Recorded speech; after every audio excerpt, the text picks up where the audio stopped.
Bonjour à tous, ici Rodolphe Simoneau et je vous souhaite la bienvenue dans ce module 2 sur la mise en pratique du Kaizen.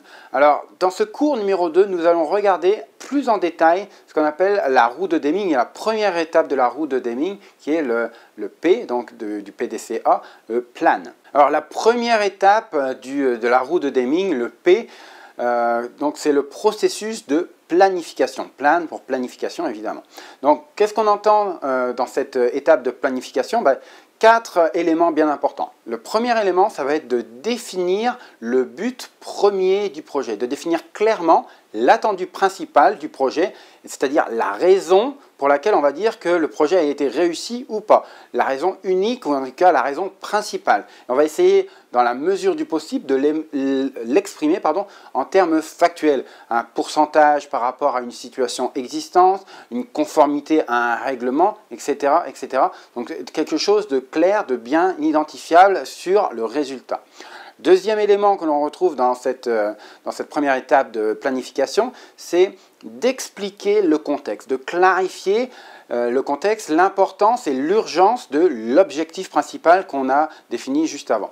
Donc, si on peut utiliser des chiffres autant que possible pour quantifier les impacts actuels de la situation telle qu'elle est et de quantifier aussi quel va être l'impact de l'objectif, si on remplit l'objectif principal. Donc c'est vraiment le contexte, la définition du contexte, l'explication du contexte actuel. Troisième élément de la processus de planification, ça devait être de définir les objectifs spécifiques, c'est-à-dire décliner les objectifs plus précis par rapport à l'objectif principal.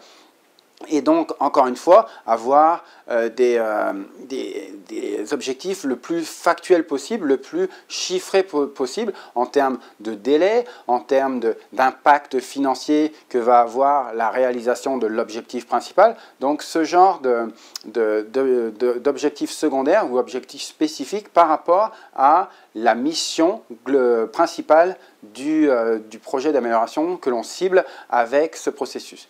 Quatrième élément, c'est de définir un plan d'exécution. Je ne parle pas du plan d'action pour mettre en œuvre cette amélioration, je parle du plan d'exécution. Comment va-t-on faire? Comment va-t-on faire? On a vu par exemple dans la méthode de SMED, le processus en 6 étapes de Shigeo Shingo pour implanter un SMED. Donc si on réalise un chantier Kaizen sur la mise en place du SMED sur un changement de série, donc un changement rapide de série sur un équipement dans notre entreprise, le plan d'exécution, ça va être les 6 étapes de Shigeo Shingo pour implanter un SMED. Donc, typiquement, dans les chantiers Kaizen, eh bien, on va voir un petit peu plus loin dans un des cours de ce module sur la mise en place des chantiers Kaizen, le déroulement d'un chantier Kaizen sur 5 jours. Et donc, ça pourra être effectivement la méthodologie, le plan d'exécution qu'on pourra retrouver ici. Mais c'est vraiment la façon dont on pense, ou en tout cas on a pour objectif de résoudre, de mettre en place et de l'amélioration pour résoudre le problème et l'objectif, remplir l'objectif principal. Donc ça c'est vraiment la première étape, le processus de planification de la roue de Deming qu'il faut clairement définir avant de passer à la deuxième étape, donc le Do de la roue de Deming. Donc ça conclut ce cours sur le processus de planification. Rendez-vous dans le prochain pour le processus d'implantation, le Do.